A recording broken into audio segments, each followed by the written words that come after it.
Hi, friends. How are you doing? What have you been practicing lately?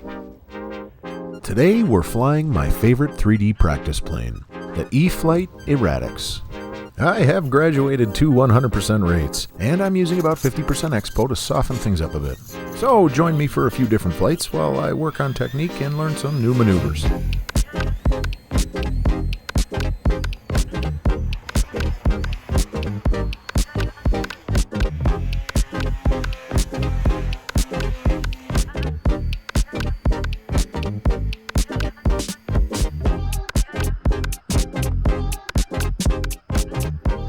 I have been flying the pants off of this thing recently. Actually, quite literally. I've broken the wheel pants off like 3 or 4 times. Along with the landing gear entirely, wing, the rudder, and maybe a few other things. But I digress. This plane has been getting used, and with that usage comes experience. And with that experience comes progress. And that progress is rapidly accelerated by putting yourself outside of your comfort zone. And yes, this means occasional crashing. But if I'm going to put one into the ground, I want it to be this one.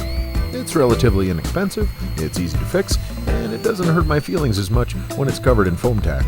So let's go do some things above my skill level that provide that uncomfortable weightless feeling in my undercarriage.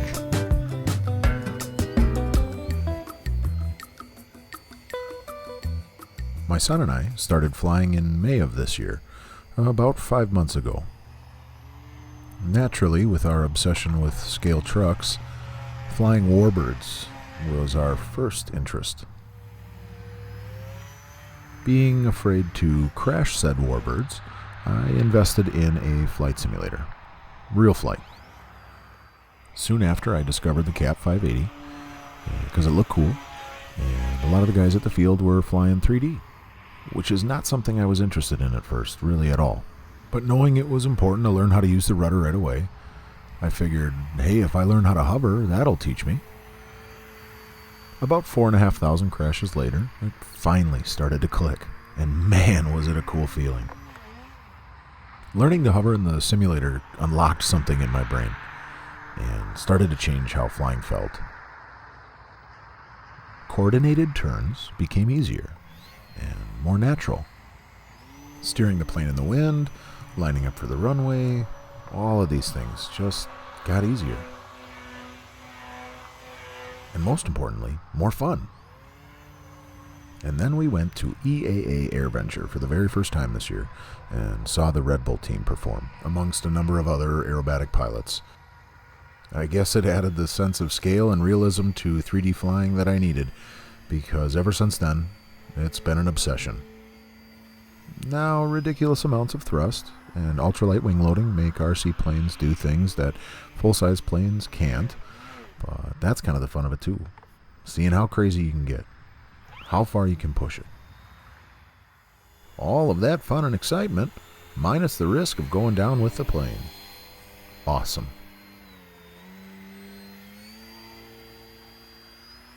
Not everything from a flight simulator transfers over to real life. And that's kind of where this plane comes in. The physics just aren't the same, and there's a much higher level of anxiety in real life. So I got this piece of foam board with a motor, and started trying to apply the things I was learning in the flight simulator to real life, with real life wind, real life anxiety, real-life consequences. My first discovery was the knife edge spin, which the Aerobatics does quite easily. And my latest venture is flat spins.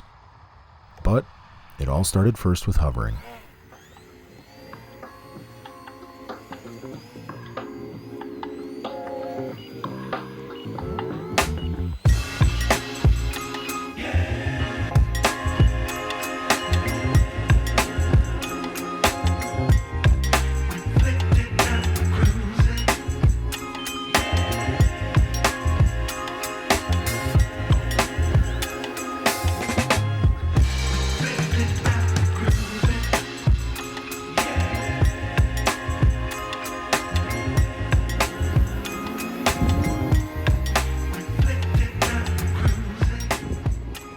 With increased confidence from the Eratix and a whole lot of ambition, I have stepped into a whole new world recently.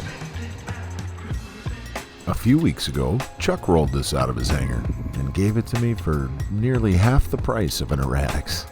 Thank you, Chuck. It is a Precision Aerobatics Extra 260.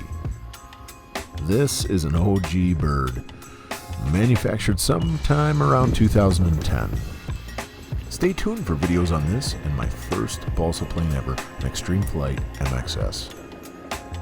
As you can see, I'm flying it a bit higher too. The winds this night were around 10 miles an hour, and regardless of how inexpensive it was, I really like this and want to hold on to it for a while. Lord willing. I've got the throws set at 50% of what they could be on this thing, and I'm still getting used to it. It's also ridiculously light, which makes landing it in these kind of winds a little bit tricky. But flying the Aerobatics has really prepared me to step through this door into wood planes. Before we go any farther, I'd like to thank you for watching. And if you like what you've seen so far, consider liking and subscribing.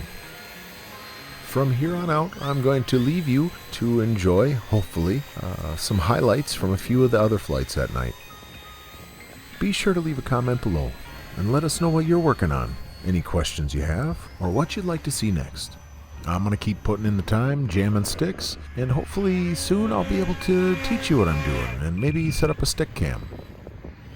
Enjoy the flight, clear skies, and God bless.